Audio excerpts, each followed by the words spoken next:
He is declining at such a slow pace that people are actually sitting around going, is he getting better? Which is impossible, but he's making us imagine that. How could he be having a bad year?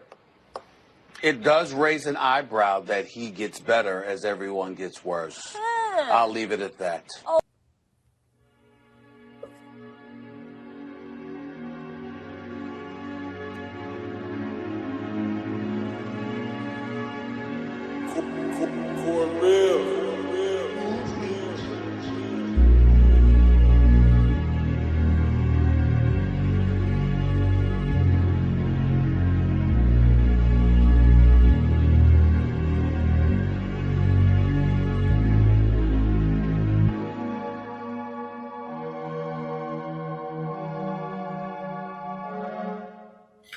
What's up, YouTube? This is Too Raw for TV, aka Darth Apocalypse. So, the thing that I really find so hilarious is how sensitive these guys are to the charge that is very true that LeBron James is a ring chaser and a team hopper.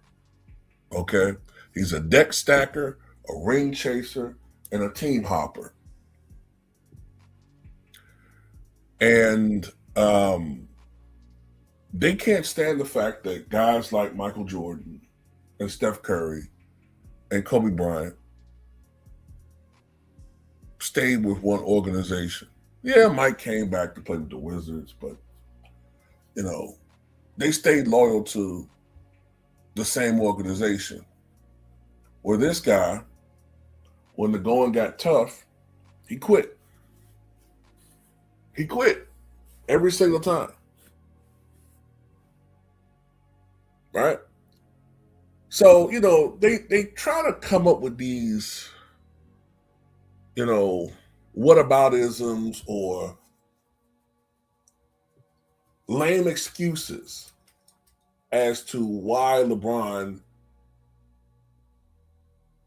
did what he did and why we should look at it from their perspective, from their angle.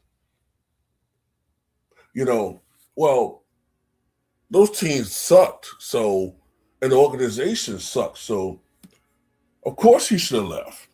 I mean, why should he have left? Well, here comes Punchable Faceboy with that's what I call this guy. I don't really care to know his real name. He's Punchable Faceboy with a lame attempt at excusing the inexcusable. Yeah, MJ, Kobe, and Steph are way better than LeBron because they stayed with one team.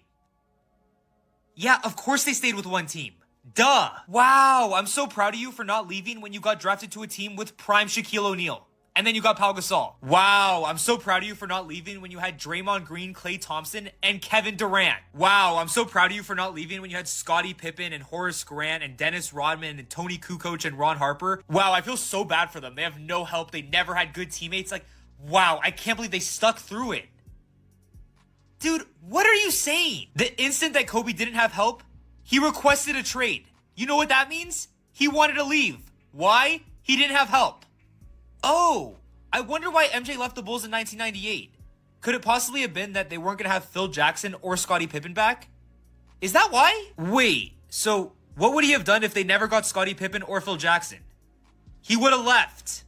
And sure, Steph's super loyal. He's never requested a trade or any of that kind of stuff. But is he happy now?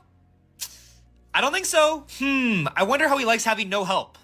I bet he loves it. But somehow LeBron's evil because he left a franchise where his best teammates were 40-year-old Shaq and Zydrunas Ilgauskas and Mo Williams and Antoine Jameson and all these random players. It's like, yeah, of course he didn't win. Of course he wanted to leave. Duh. If you put MJ on these teams or Kobe or Steph, you know what would have happened? They wouldn't have won and they would have left. It's not rocket science. When you don't have help, you don't win. Would he have left if he had Scottie Pippen or prime Shaquille O'Neal or Kevin Durant and Klay Thompson and Draymond Green? No, he wouldn't have, because he would have been winning a lot. So stop the nonsense. When you don't have help, you're not going to win. That's why you leave.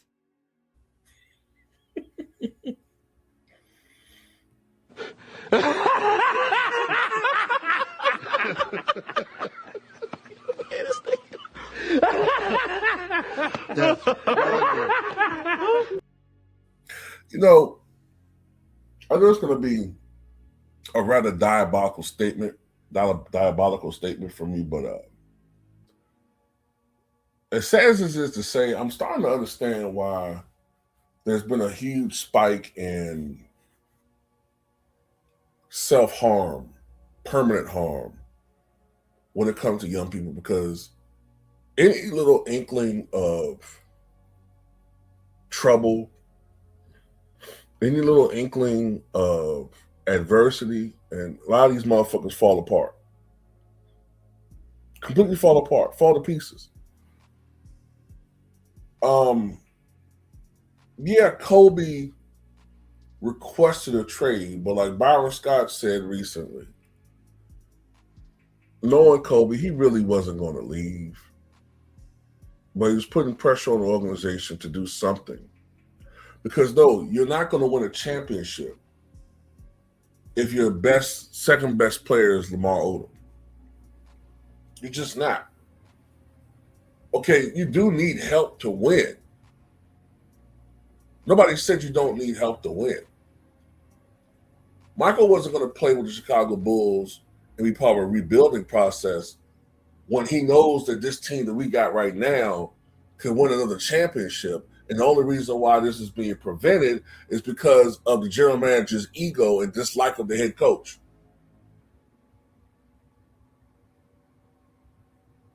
No, I don't blame Mike for not wanting to be part of that. But what you're leaving out of this, Punchable Faceboy, is that LeBron James had help. You said random names. Antoine Jameson scored 20,000 points in the league. That's not a random name. I hate when nitwits do this. Antoine Jameson, before he joined the Cavaliers, when he was with the Wizards, in that playoff opening round series against the Cavaliers, he averaged 32 points, and I believe it was 9 rebounds a game in that series. Matter of fact, he was balling so hard. That's one of the reasons that LeBron requested for the Cavaliers organization to go after him. Now, all of a sudden, because he doesn't play well with LeBron, which a lot of these guys didn't do, by the way, they looked so great playing with other organizations, but then when they play with him, they look subpar. Although, you know, the standard clutch line is, hey, he makes everybody around him better. You say 40-year-old Shaq, but the year before Shaq joined Cleveland, by the way, Shaq wasn't 40. Shaq was 36 when he joined Cleveland. But anyway, the year before he joined Cleveland, he was an all-star, averaging 17 and 9 for the Phoenix Suns, and had a 45-point game against the Raptors, and he drew 1.8 million all-star votes, was a co-all-star MVP with his former teammate Kobe, and was third in all-star voting when it came to centers behind Dwight Howard and Yao Ming. But now you want to make it sound like he was just a role player. That's what you guys do. You don't acknowledge that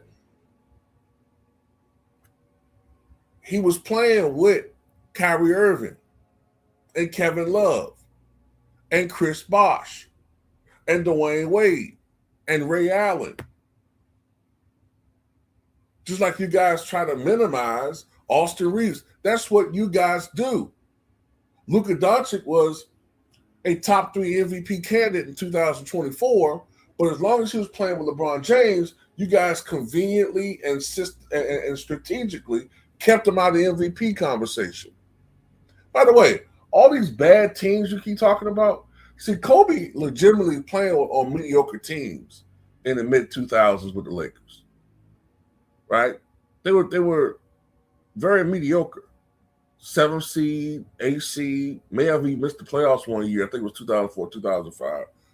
We saw how horrible the Bulls became after Mike retired. They were from 62 wins to 13 wins the next year.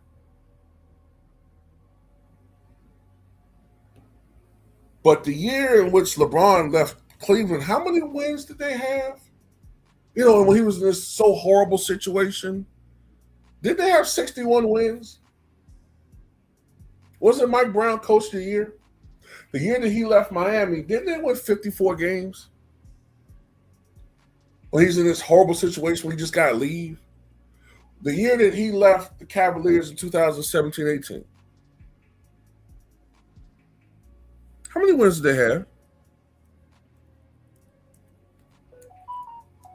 Matter of fact, kind of slipped my mind.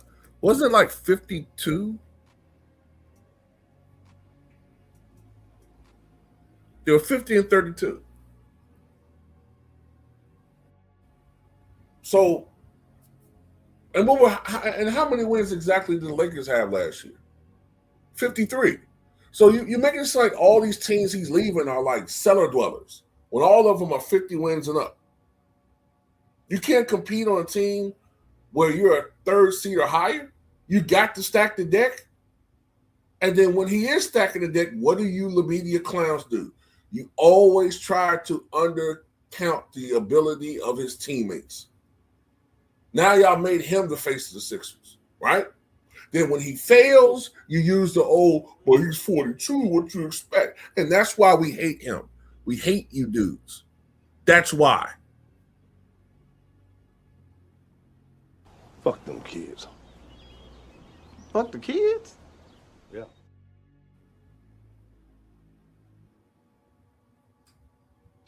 Oh, brother, this guy stinks!